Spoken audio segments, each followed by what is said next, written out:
A 94-year-old man sat across from me with tears in his eyes and said something I'll never forget. If I could go back, there are 7 things I would immediately stop doing. But the third one, that mistake cost me everything that mattered.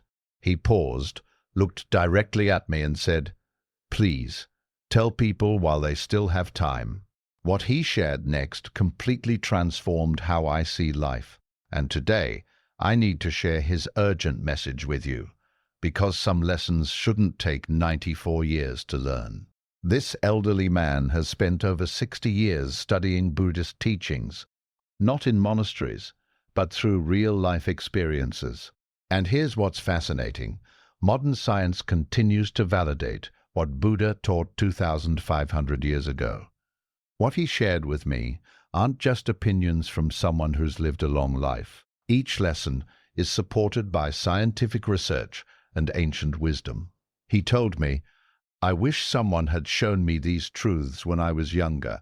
I could have avoided decades of unnecessary suffering." In this video, I'm going to share his 7 profound lessons, things we must stop doing immediately, not tomorrow, not someday, today.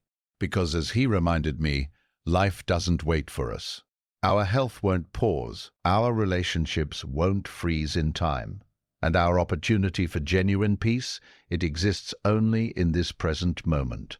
So settle in, and let me share the wisdom that took this man 94 years to discover. Let's start with the first thing we must stop before time runs out. Stop holding on to anger. Let me tell you about the first thing this 94-year-old man said he regrets most. And it might surprise you. He told me, "For 30 years I held anger against my brother over a business dispute. 30 years. We lived in the same town, shopped at the same stores, but never spoke. Then one morning I got a phone call. He had passed away in his sleep. He looked down at his hands and said, 'I never got to say I'm sorry. I never got to hear his laugh again. And you want to know the worst part? I can't even remember what we fought about.' The anger felt so important back then. Now it just feels empty." This story hit me hard.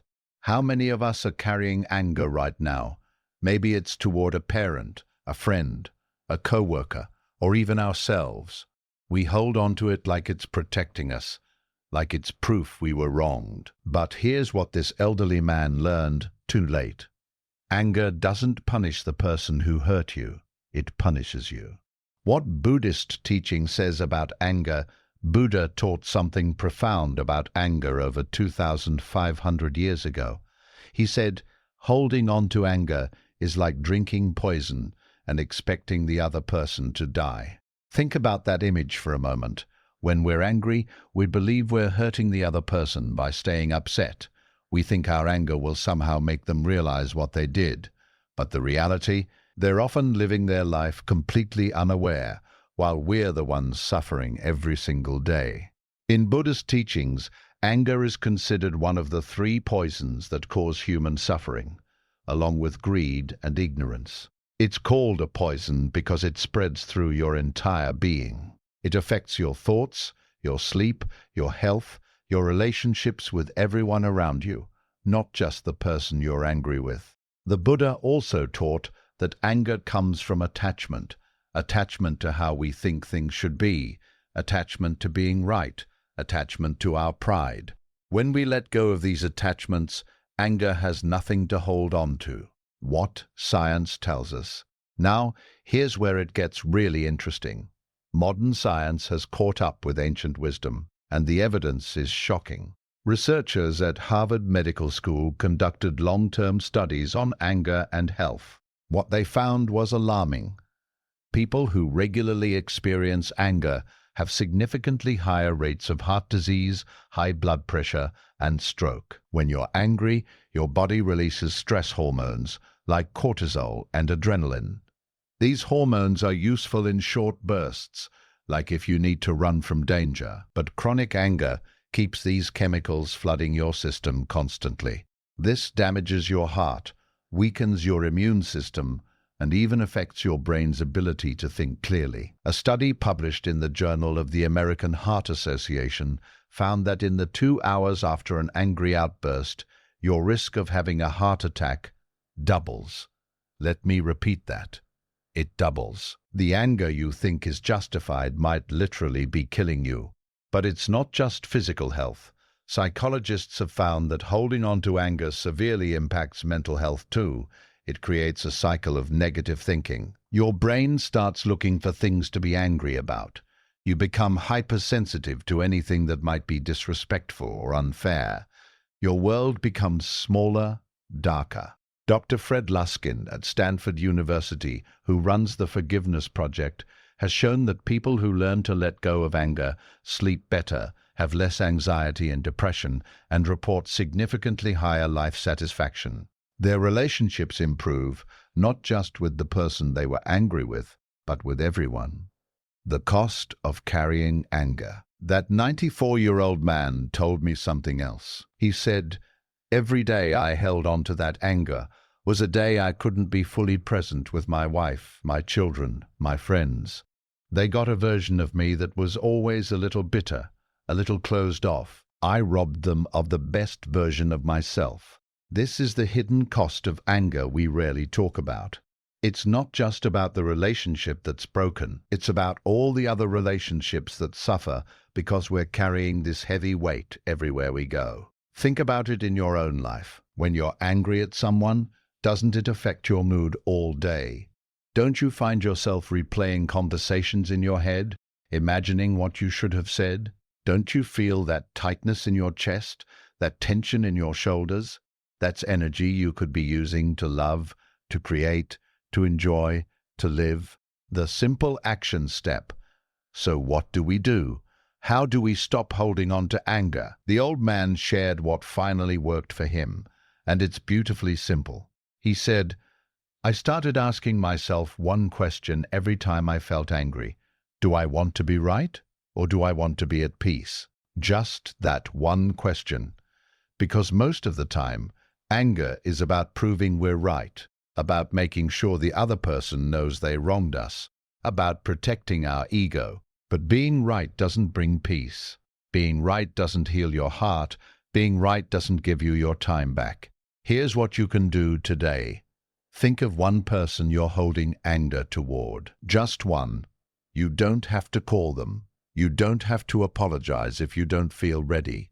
Just do this. Sit quietly, close your eyes, and imagine that weight of anger lifting off your chest. Imagine putting it down like a heavy bag you've been carrying. Then say out loud or in your mind, "I release this anger, not for them, but for me. I choose peace over being right." That's the first step, and sometimes that's all it takes to begin healing. The 94-year-old man ended this lesson by saying, "Don't wait 30 years like I did. Don't wait until someone is gone. Let it go now, while you still have time to live freely. Stop holding on to anger. Your future self will thank you." Stop waiting for perfect timing. The second lesson this 94-year-old man shared left me speechless. He told me about a dream he had carried his entire life. He wanted to write a book. Not just any book, but a collection of stories from his childhood, memories of his parents, lessons he'd learned. He said it was always there, sitting in the back of his mind like an old friend waiting to be visited. "I was going to write it when I finished school," he said, "but then I needed to find a job first. Then I told myself I'd write it after I got married and settled down. Then it was after the kids were grown. Then after I retired. Then after I traveled a bit. Then when my health was better." He paused and looked at me with the saddest smile. "I'm 94 now. I never wrote that book. And now, most of those memories are fading. The stories I wanted to preserve, they're disappearing with me." I felt a knot in my stomach hearing this, because I recognized myself in his story. How many times have you said, "I'll do it when," or "I'm waiting until"? Maybe it's starting that business, learning that instrument, traveling to that place, having that difficult conversation. or simply living the life you actually want instead of the one you've settled for. We're all waiting for something, the perfect moment, the right time, when we have more money, more time, more energy, more confidence. But here's the truth this old man learned after almost a century of living. That perfect moment never comes. And every day we wait is a day we'll never get back. There's a teaching in Buddhism about impermanence, and it's one of the most important concepts to understand. Buddha taught that everything in life is constantly changing. Nothing stays the same. Not the seasons, not your circumstances, not your health, not your opportunities, and certainly not time itself. The Buddha said that truly understanding impermanence is the key to living wisely.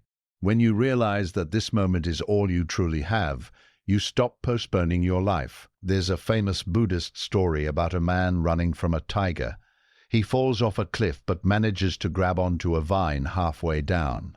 Above him is the tiger, below him are rocks. And then he notices two mice, one white, one black, gnawing at the vine. The white mouse represents day, the black mouse represents night. Together, they're eating away at the vine of his life. But then he notices a strawberry growing on the cliff face right next to him. He picks it and eats it. And it's the most delicious strawberry he's ever tasted. The lesson? We're all on that vine. Time is always passing, day and night, eating away at our opportunities. But we can either spend our remaining time paralyzed by fear of the tiger above and the rocks below, or we can reach for the strawberry right in front of us and truly live. The old man told me about his friend Robert, who always talked about going to see the Northern Lights. "It's on my bucket list," Robert would say. "One day, when everything lines up, I'm going to Iceland." That day never came. Robert passed away at 72, still talking about one day. The man said, "I went to his funeral and thought about all the one days he never got to, and I realized I had my own list of one days just as long." Modern science backs up what Buddhist wisdom has taught for centuries. Psychologists have extensively studied regret, and what they've found is fascinating and heartbreaking. When researchers ask elderly people about their biggest regrets in life, do you know what they say?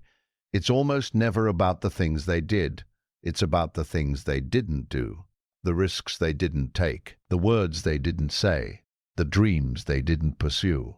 Dr. Thomas Gilovich at Cornell University has conducted decades of research on regret. His findings show that in the short term, we might regret actions we took, like a bad investment or an argument.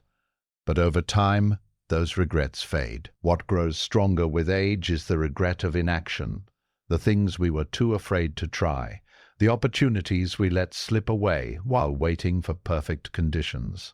There's also fascinating research on something called the Zeigarnik effect, discovered by psychologist Bluma Zeigarnik.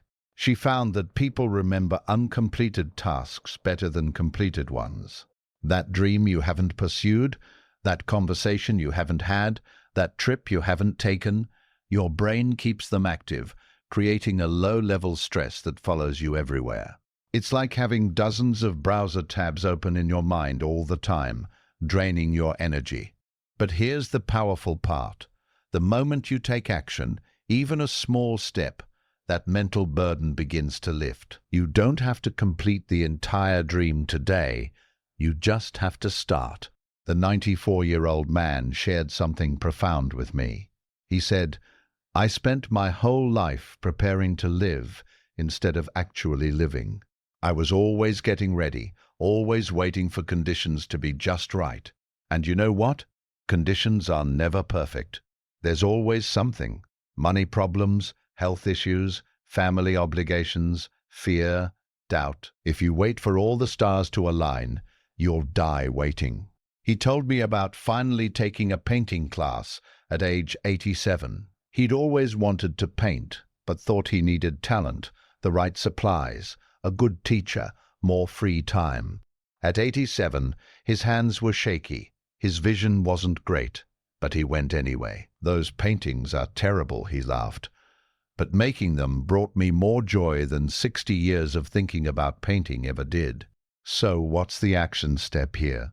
What do we actually do with this lesson? The man made it beautifully simple. He said, pick one thing you've been waiting to do, just one, and do the smallest possible version of it this week. Not next month, not next year, this week. Want to write a book? Write one page. Want to start a business? Research it for 1 hour. Want to learn guitar? Watch one tutorial video. Want to reconnect with someone? Send one message. The size of the step doesn't matter. What matters is that you stop waiting and start moving, because time isn't waiting for you to feel ready. Stop caring what others think. The third lesson from this 94-year-old man is the one he said cost him the most. He called it his deepest regret, and when he told me this story, I could see the pain still fresh in his eyes after all these years. He had a passion for music. As a young man in his 20s, he played piano beautifully and dreamed of becoming a music teacher. He wanted to open a small music school in his town and teach children. His heart was completely set on this path, but his father was a successful businessman and had different plans. His father wanted him to join the family business, and more importantly, so did everyone else in their community. People had expectations. They had opinions about what was respectable, what was practical, what made sense. I cared too much about what they thought, he told me. My father's disappointment, my mother's worry, the neighbors talking, my friends questioning my choices. I could hear all their voices in my head, louder than my own heart. So I gave up music and joined the business. I told myself I was being responsible, being realistic. He paused, and his voice cracked slightly. But really, I was just being afraid of their judgment. He spent 40 years in that business. He was successful by everyone else's standards. People respected him. His parents were proud. But inside he felt hollow. Every time he heard music, every time he saw a piano, he felt that ache of the life he didn't live. I built the life other people wanted for me, he said, and lost the life I wanted for myself. This hit me like a punch to the chest, because how many of us are doing exactly this right now? How many decisions are we making based not on what we truly want, but on what we think others expect? We choose careers to impress people. We stay in relationships to avoid judgment. We hide parts of ourselves to fit in. We silence our authentic voices because we're terrified of criticism. Buddha taught something revolutionary about this. He said that seeking approval from others is one of the greatest sources of suffering. There's a famous story where Buddha was teaching and a man came up to insult him repeatedly. Buddha sat quietly and listened. When the man finished, Buddha asked him, "If someone offers you a gift and you refuse to accept it, to whom does the gift belong?" The man said, "To the one who offered it." Buddha replied, "Then I do not accept your insults. They remain with you." The lesson is powerful. Other people's opinions are like gifts we don't have to accept. Their judgments, their criticisms, these only have power if we pick them up and carry them. Buddha taught that we cannot control what others think of us, and trying to do so is like trying to stop the wind. It's impossible and exhausting. The only opinion that truly matters is whether we're living in alignment with our own values and truth. Science has extensively studied this phenomenon, and the findings are eye-opening. Psychologists call it the spotlight effect. Research by Thomas Gilovich at Cornell University shows that we dramatically overestimate how much others notice and judge us. In experiments, people thought their embarrassing moments or mistakes would be remembered and talked about extensively. In reality, others barely noticed or quickly forgot. Here's the truth. Most people are too busy worrying about what others think of them to spend much time thinking about you. Everyone is the main character in their own story. Your choices, your mistakes, your unconventional path, they're not nearly as important to others as you imagine. There's also research on what's called social conformity by psychologist Solomon Asch. His experiments showed that people will literally deny what their own eyes see just to fit in with a group. They'll give wrong answers to simple questions if everyone else gives that wrong answer. We're hardwired to want acceptance. It's evolutionary. Being part of the tribe meant survival, but in modern life, this instinct often works against us. We sacrifice our authenticity for acceptance that doesn't even bring us real happiness. Studies on happiness and life satisfaction consistently show that people who live authentically, who make choices based on their own values rather than external expectations, report significantly higher well-being. They have less anxiety, less depression, and more genuine relationships. Because when you're being yourself, the people who love you are loving the real you, not a performance. The old man told me something I'll never forget. He said, "At the end of your life, you won't be surrounded by all those people whose opinions you worried about. Most of them will be gone, or will have forgotten about you entirely. You'll be alone with yourself and your choices. And the only question that will matter is, did I live my life, or did I live the life others wanted for me?" He shared that at 70, after his father passed away, he finally bought a piano. He started taking lessons again. "People thought I was crazy," he laughed, "a 70-year-old beginner. But you know what? I didn't care anymore. I'd wasted 40 years caring, and I wasn't going to waste whatever time I had left." He played piano for 20 years before arthritis made it too difficult. "Those were the happiest 20 years of my life," he said softly.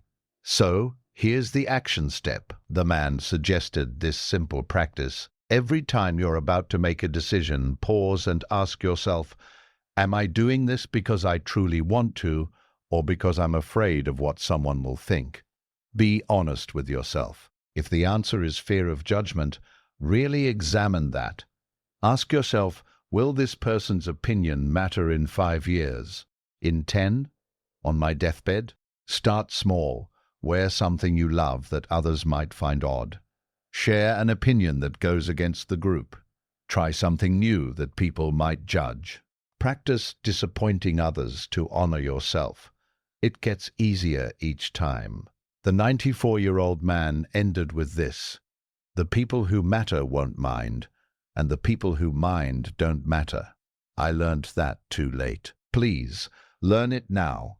Stop neglecting your body. The fourth lesson this elderly man shared came with visible regret written across his weathered face. He lifted his hand, showing me fingers twisted with arthritis, and said, "This body carried me for 94 years, and for most of those years I treated it like it was indestructible. I ignored it, abused it, took it for granted. Now I'm paying the price for decades of neglect." He told me that in his younger years he worked constantly. 12, 14-hour days were normal. He rarely slept enough, thinking sleep was for the weak. He ate whatever was quick and convenient, mostly processed foods and fast food, because he was too busy to cook. He never exercised because he thought his physical job was enough movement. He ignored warning signs: the back pain, the headaches, the constant fatigue, the slowly climbing weight. "I'll deal with it later," he'd tell himself. "I'm young, I'm strong, my body can handle it." Then, in his 50s, everything started breaking down: high blood pressure, diabetes, heart problems, chronic pain. He said, "Suddenly I was spending more time in doctor's offices than I ever spent taking care of myself. I was taking handfuls of pills every day to manage problems I could have prevented." But here's what hit me hardest. He said, "The real tragedy isn't the pain or the pills. It's all the things I can't do now. I can't play with my great-grandchildren on the floor. I can't travel because my body can't handle it. I can't even take a simple walk without planning for where I'll need to rest. I'm a prisoner in this broken-down body, and I'm the one who broke it." Buddhism teaches something called the middle path, and it applies perfectly to how we treat our bodies. Buddha himself learned this lesson dramatically. Before his enlightenment, he was a prince who lived in luxury, indulging every physical pleasure. Then he became an ascetic, starving himself and punishing his body, thinking this would lead to spiritual awakening. Neither extreme worked. He nearly died from self-deprivation and realized that the body needs care, not indulgence, not punishment, but balanced care. The Buddha taught that our body is like a vehicle carrying us through life. You wouldn't pour sugar into your car's gas tank or never change the oil and expect it to run well. Yet we do exactly this with our bodies. We fuel them with junk, never give them maintenance, run them into the ground, and then wonder why they fail us. There's a beautiful Buddhist teaching that says the body is precious because it's the vehicle for our consciousness, our ability to learn, grow, love, and experience life. Without a healthy body, even the wisest mind is limited in what it can do. Taking care of your physical health isn't vanity or selfishness. It's a fundamental responsibility. Modern medical science has given us overwhelming evidence about the consequences of neglecting our bodies. The research is clear, and frankly, it's frightening. The Centers for Disease Control reports that the majority of chronic diseases, heart disease, diabetes, many cancers, strokes, are preventable through lifestyle choices. Let me repeat that. Preventable. Not genetic, not bad luck. Preventable through how we eat, move, and sleep. Studies from Harvard Medical School show that just 30 minutes of moderate exercise daily reduces your risk of heart disease by 35%, diabetes by 50%, and significantly lowers rates of depression and anxiety. Your brain literally functions better when your body moves. Research shows that exercise increases blood flow to the brain, promotes the growth of new brain cells, and improves memory and cognitive function. Sleep research is equally compelling. When you consistently sleep less than 7 hours, your risk of obesity increases, your immune system weakens, your emotional regulation suffers, and your risk of Alzheimer's later in life goes up significantly. Matthew Walker, a sleep scientist at UC Berkeley, calls sleep deprivation a global health epidemic and says that the number of diseases linked to insufficient sleep is staggering. Nutrition research shows that what we eat directly impacts not just our physical health, but our mental health too. Studies have found strong links between diet quality and rates of depression. The gut-brain connection is so powerful that scientists now call the gut our second brain. When we eat processed foods high in sugar and unhealthy fats, we're literally feeding disease and starving wellness. The old man told me about his friend James, who was the same age. But James looked 15 years younger and could still hike, travel, and play with his grandchildren. You know what the difference was? He asked me. James took care of himself. Nothing extreme. He just walked every day, ate real food, slept well, and listened to his body. While I was working myself to death and eating garbage, he was investing in his future self. He said the hardest part now is seeing all the life he's missing. My mind wants to do things, but my body can't keep up. That's a special kind of torture, being trapped by limitations you created yourself. Here's the action step he wished someone had forced him to take decades ago. He said, it's simple but non-negotiable. Pick 3 basics and commit to them daily. Move your body for at least 30 minutes. Doesn't matter how, just move. Eat at least 1 meal of real, unprocessed food. Sleep 7 to 8 hours. That's it. Not complicated, not expensive, not time-consuming, just consistent. He also said, listen to your body when it whispers, so it doesn't have to scream. That pain, that fatigue, that discomfort, those are messages. Don't ignore them like I did. The man looked at me intensely and said, your body is the only place you have to live for your entire life. You can't trade it in. You can't upgrade later. This is it. Treat it like the miracle it is, not like something you can fix someday. Someday comes faster than you think, and by then the damage is done. Stop chasing material things. The fifth lesson struck me as particularly powerful because it came from someone who had actually achieved material success. This 94-year-old man wasn't poor. He'd built a comfortable life, owned a nice home, accumulated possessions.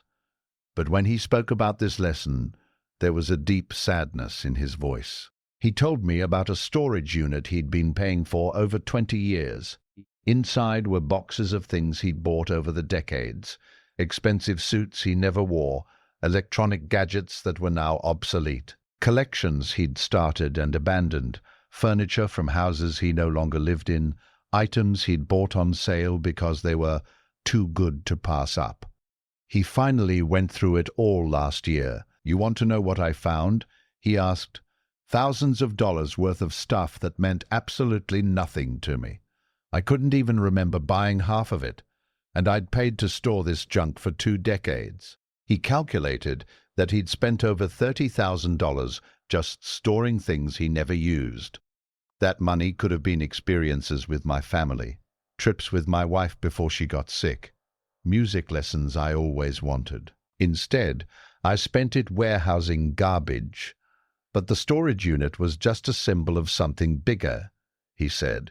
"I spent 40 years believing that the next purchase would finally make me happy. A newer car, a bigger house, better furniture, the latest technology. I was always chasing, always wanting, always thinking that happiness was just one more thing away." He paused.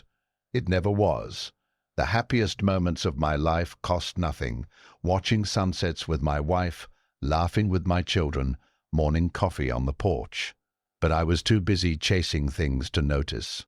This is exactly what Buddha taught 2,500 years ago about attachment and desire. One of Buddhism's 4 noble truths states that suffering comes from attachment, particularly attachment to material things, and the belief that they will bring lasting happiness. The Buddha taught that craving for possessions creates a cycle of suffering. You want something, you get it. You feel briefly satisfied. Then you want something else. It never ends. The wanting itself is the problem. There's a Buddhist parable about a monkey trap used in India. Hunters would hollow out a coconut, put rice inside, and attach it to a tree. The hole was just big enough for a monkey's empty hand to fit through. The monkey would reach in, grab the rice, but then its fistful of rice was too big to pull back out. The monkey could escape any time by simply letting go of the rice, but it wouldn't. It would rather be caught than release what it was grasping. We're all that monkey. We hold on to material things, status symbols, possessions we don't need, and we can't understand why we feel trapped and unhappy. The cage door is open. We just need to let go. Buddha taught about the concept of impermanence in relation to possessions too. Everything material eventually breaks, fades, or becomes obsolete. That new car becomes old. That trendy outfit goes out of style. That expensive phone is outdated in 2 years. When we attach our happiness to impermanent things, our happiness becomes impermanent too. Modern research in psychology completely validates these ancient teachings. Studies on happiness by Dr. Elizabeth Dunn at the University of British Columbia show that material purchases provide only a brief spike in happiness that quickly fades. They call it the hedonic treadmill. We adapt to our new possessions almost immediately and return to our baseline happiness level, often within weeks. However, research consistently shows that spending money on experiences rather than things leads to longer-lasting happiness. Why? Because experiences become part of our identity and our memories. They connect us to other people. They grow more valuable over time as we remember them fondly, while possessions depreciate and become mundane. There's fascinating research from Princeton University by psychologist Daniel Kahneman, who won a Nobel Prize for his work. He studied the relationship between income and happiness. What he found surprised many people. Beyond a certain point, enough to meet basic needs and provide security, more money doesn't increase day-to-day happiness. People making $75,000 a year weren't significantly happier on a daily basis than people making $250,000. The hedonic treadmill keeps pace no matter how much you earn. The old man told me about his neighbor, a man who never made much money but seemed genuinely joyful. He drove an old car, lived in a modest house, wore simple clothes, but he had time. Time for his garden, time for his hobbies, time for friends and family. I used to feel sorry for him because he didn't have what I had. Now I realize he had everything that actually mattered, and I was the one who was poor. He shared something that really shook me. He said, "Every possession you own actually owns a piece of you. It needs your time to maintain it, your space to store it, your money to insure it, your energy to worry about it." I thought I owned my possessions, but really, they owned me. They consumed my life. Research supports this too. Studies show that clutter and excess possessions create measurable stress. They increase cortisol levels, make it harder to focus, and contribute to feelings of anxiety and being overwhelmed. The less you own, the freer you feel. So what's the action step? The 94-year-old man suggested something simple but powerful. He said, "Look around your home. Really look. How much of what you see do you actually use, need, or genuinely love? Then start letting go. One item a day, give it away, sell it, donate it. With each thing you release, you'll feel lighter." He also said, "Before you buy anything new, wait 30 days. Write down what you want and the date. After 30 days, if you still want it and can explain why it will truly improve your life, then consider it. Most of the time, you'll forget you even wanted it." The man ended with this wisdom: "On my deathbed, I won't wish I'd bought more things. I'll wish I'd been more present, loved more deeply, experienced more fully." Choose experiences over possessions. Choose memories over merchandise. Choose freedom over stuff. Stop avoiding difficult conversations. The sixth lesson this 94-year-old man shared might be the most painful one, and when he told me this story, his voice trembled with emotion that nearly a decade couldn't erase. He had a daughter named Sarah. They were close when she was young, but as she grew into adulthood, tension started building between them. Small disagreements turned into bigger ones. Misunderstandings piled up. He didn't approve of some of her life choices, and she felt he was too controlling and judgmental. Instead of sitting down and talking openly about these feelings, they both just avoided it. Conversations became surface level. Visits became shorter and less frequent. The elephant in the room grew bigger every year. "I told myself I was keeping the peace by not bringing it up," he said. "I thought if we just ignored the problems, they'd eventually fade away. I was afraid that talking about it would make things worse, would lead to a fight we couldn't come back from. So I said nothing. She said nothing. We both pretended everything was fine when it clearly wasn't." This went on for 15 years. 15 years of shallow conversations, forced smiles at family gatherings, and a relationship that was dying slowly from lack of honest communication. Then Sarah got sick. Cancer, aggressive and fast-moving. When he got the diagnosis, he promised himself he'd finally have that conversation, finally clear the air, finally say all the things he'd been holding back. "But I waited," he said, tears forming in his eyes. "I kept thinking there'd be a better time, when she was feeling stronger, when the moment felt right. And then one day she was too weak to talk much, and then she was gone." He wiped his eyes. "I never got to have that conversation. I never got to truly apologize. I never got to rebuild what we lost. And now I never will." He looked at me with an intensity I'll never forget and said, "Silence doesn't keep the peace. It just delays the pain and guarantees regret." This lesson connects deeply to Buddhist teachings about right speech, which is part of the Noble Eightfold Path.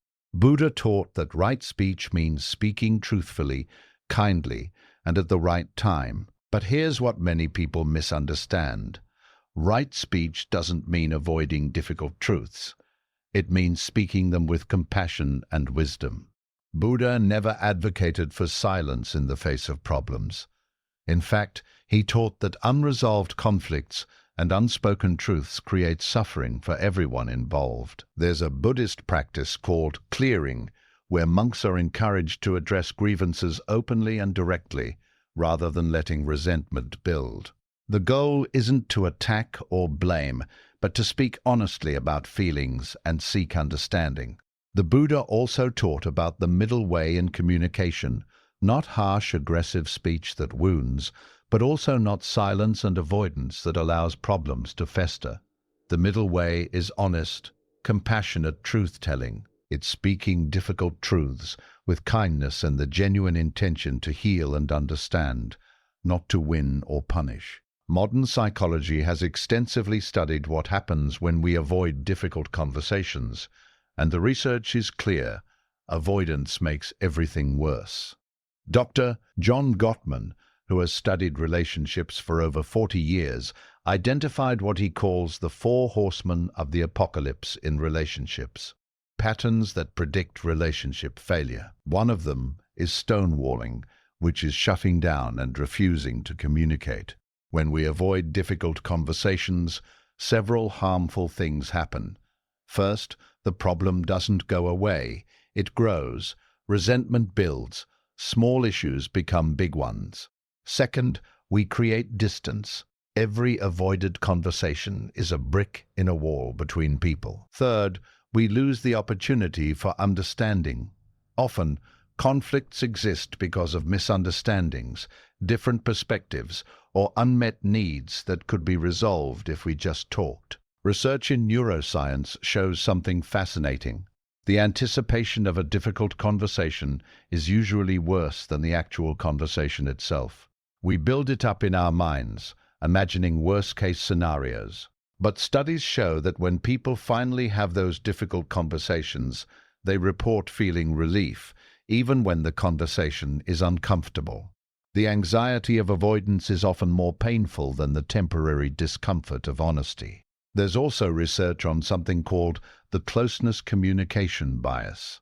We assume that people close to us, family members, old friends, partners, know what we're thinking and feeling. We think, they should know I'm upset, or it's obvious what I need. But studies show we're terrible at reading minds, even with people we've known for decades. We need to use words. We need to be explicit. Assumptions create distance. The old man told me about a couple he knew who seemed perfect from the outside, married 50 years. But after the husband died, the wife confessed to him that they'd had a major unresolved issue for 30 years. The husband had made a financial decision without consulting her that she deeply resented. She never told him. He never knew. She carried that hurt for 3 decades, the man said, and he died never knowing he'd hurt her, never getting the chance to apologize or explain. What a waste of 30 years. He also shared something hopeful. At 85, he finally had a difficult conversation with his son that they'd both been avoiding for years. I was terrified, he admitted, but within 5 minutes of honest talking, I realized we'd wasted years being afraid of a conversation that actually brought us closer. We both cried. We both apologized. And our relationship became deeper than it had ever been. So here's the action step, and the old man called it urgent. He said, think of one difficult conversation you've been avoiding. Maybe it's apologizing for something. Maybe it's setting a boundary. Maybe it's expressing hurt or disappointment. Maybe it's saying, I love you to someone you've grown distant from. Then he said something powerful. Schedule it. Actually put it on your calendar within the next 7 days. Not someday, not when it feels right. Next week. He gave advice for how to approach it. Start with your intention. I'm bringing this up because I care about our relationship. Speak from your own experience using I statements. I feel rather than you always. Listen as much as you talk. Remember, the goal is understanding and connection, not winning. The man's final words on this lesson were, "Don't wait for a crisis, a diagnosis, or a funeral to finally say what needs to be said. Have the conversation while you still can. The temporary discomfort of honesty is nothing compared to the permanent pain of silence. Stop living in the past or future." The seventh and final lesson this 94-year-old man shared brought everything full circle, and it might be the most important one of all. He said that if he could go back and change one thing about how he lived his entire life, it would be this: he would learn to be present. He told me, "I spent my childhood wishing I was older. I spent my 20s worried about the future, career, money, success. I spent my 30s and 40s racing toward goals, always thinking happiness was just around the corner, at the next promotion, the next achievement. Then I spent my 50s and 60s looking back, replaying my mistakes, wondering about the paths I didn't take. My 70s and 80s were filled with regret about the past and anxiety about my declining health. And now, at 94, I finally understand what I missed. I missed my actual life because I was never actually in it." He described it like watching a movie, but spending the whole time thinking about the last movie you watched or the next movie you want to see. "I was physically present for every moment of my 94 years, he said. But mentally and emotionally, I was almost never there. I missed my children's childhoods because I was worried about work. I missed beautiful moments with my wife because I was replaying arguments from the past. I missed sunrises, conversations, the taste of food, the feeling of rain. All of it passed by while I was somewhere else in my mind." This is exactly what Buddha's core teaching of mindfulness addresses. In fact, this might be the most central teaching in all of Buddhism, the practice of being fully present in this moment, right now. Buddha taught that the past is already gone and the future hasn't arrived yet. The only moment we actually have is now. And yet, we spend almost no time in it. There's a famous Buddhist saying, "If you are depressed, you are living in the past. If you are anxious, you are living in the present." Think about that for a moment. Depression often comes from ruminating on past failures, losses, and regrets. Anxiety comes from worrying about future problems, many of which never actually happen. Peace comes from being here now. Buddha taught a practice called mindfulness meditation, which is simply the practice of bringing your attention to the present moment, to your breath, your body, your immediate surroundings, and noticing when your mind wanders to past or future, then gently bringing it back. This isn't about never thinking about past or future. Planning is useful. Learning from the past is valuable. But Buddha taught that we should visit the past and future briefly and intentionally, not live there constantly. The neuroscience behind this is remarkable. Research by Harvard psychologist Matthew Killingsworth found that people spend 47% of their waking hours thinking about something other than what they're currently doing. Nearly half of our lives, our minds are wandering. And here's the crucial finding: when our minds are wandering, we're significantly less happy than when we're focused on the present moment, regardless of what we're doing. Studies using brain imaging show that when we're lost in thought about past or future, the default mode network in our brain activates. This same network is associated with self-referential thinking, worry, and rumination.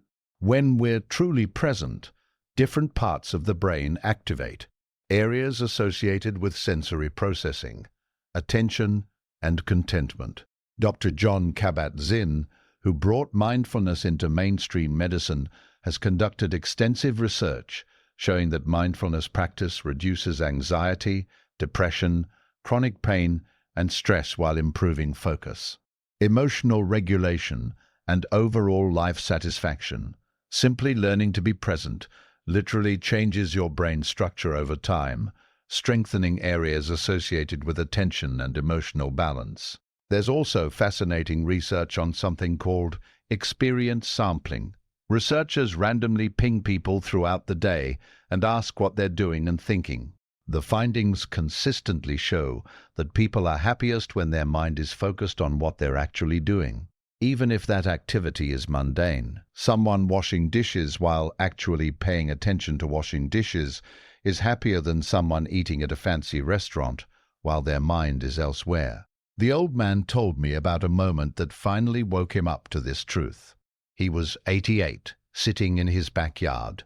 His mind was churning with worries about a doctor's appointment next week and regrets about a financial decision from 20 years ago. Then a bird landed nearby. For some reason, I actually looked at it, he said. Really looked. I noticed its colors, the way it moved, the sound it made. For maybe 30 seconds, I was completely present. And in those 30 seconds, I felt more peace than I'd felt in years. He realized that peace had always been available to him in thousands of moments throughout his life, but he'd missed it because his mind was always somewhere else. The present moment is the only place where life actually happens, he said. Everything else is just thoughts. I made a conscious choice to put my phone away, to stop thinking about my aches and pains, to just be there with him. We played with toy cars for 20 minutes. Just 20 minutes. But I was actually there. And it's one of my most cherished recent memories because I was present for it. The action step for this final lesson is beautifully simple, but requires daily practice. The old man said several times throughout your day, stop and take 3 deep breaths. As you breathe, notice 5 things you can see, 4 things you can hear, 3 things you can feel, 2 things you can smell, 1 thing you can taste. This brings you instantly into the present moment. He also suggested choosing 1 daily activity, drinking your morning coffee, taking a shower, eating 1 meal, and committing to being fully present during it.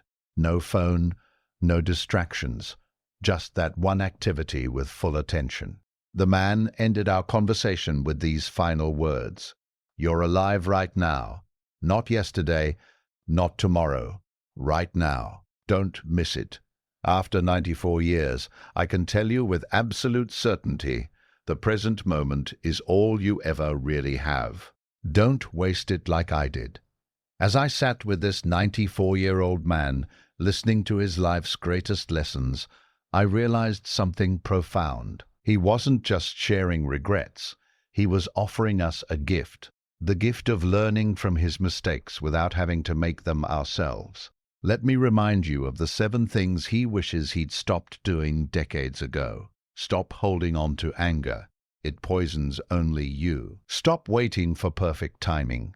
That moment never comes. Stop caring what others think. Their opinions won't matter at your end. Stop neglecting your body. It's the only one you'll ever have. Stop chasing material things. They'll never fill the emptiness. Stop avoiding difficult conversations. Silence guarantees regret. And stop living in the past or future. Life only happens now. Before I left, he grabbed my hand with his weathered fingers and said something I'll carry forever. Tell people they have time now. Not someday, not later, now. Because I thought I had forever, and suddenly I'm 94, and forever is almost over. You're watching this video today, which means you still have time. Time to let go of that anger. Time to start that dream. Time to be yourself. Time to care for your health. Time to choose experiences over things. Time to have that conversation. Time to be present. Don't wait until you're 94 to learn these lessons. Don't wait until someone you love is gone. Don't wait until your health fails. Don't wait until it's too late. Now, before you go, I need you to do something important. Not tomorrow, not later today, right now. First, hit that subscribe button and turn on notifications. This channel is dedicated to sharing wisdom that can actually change your life, and I don't want you to miss a single lesson. Second, leave a comment below. Tell me which of these 7 lessons resonated with you most. Was it the one about anger, about waiting for perfect timing, about caring what others think? Write it down. When you put it in words, you're making a commitment to yourself. Third, think of one person in your life who needs to hear this message. Maybe someone holding on to anger, maybe someone postponing their dreams, maybe someone you need to have a difficult conversation with. Share this video with them. You might change their life. And finally, here's your challenge. Pick just one of these 7 lessons and take action on it within the next 24 hours. Not all 7, just one. Small action, real change. Remember what the 94-year-old man said. You still have time, but that time is today. The question isn't whether you'll apply these lessons. The question is, which one will you start with today? I'll see you in the next video, where we'll explore more ancient wisdom for modern living. Until then, stop postponing your life. Start living it.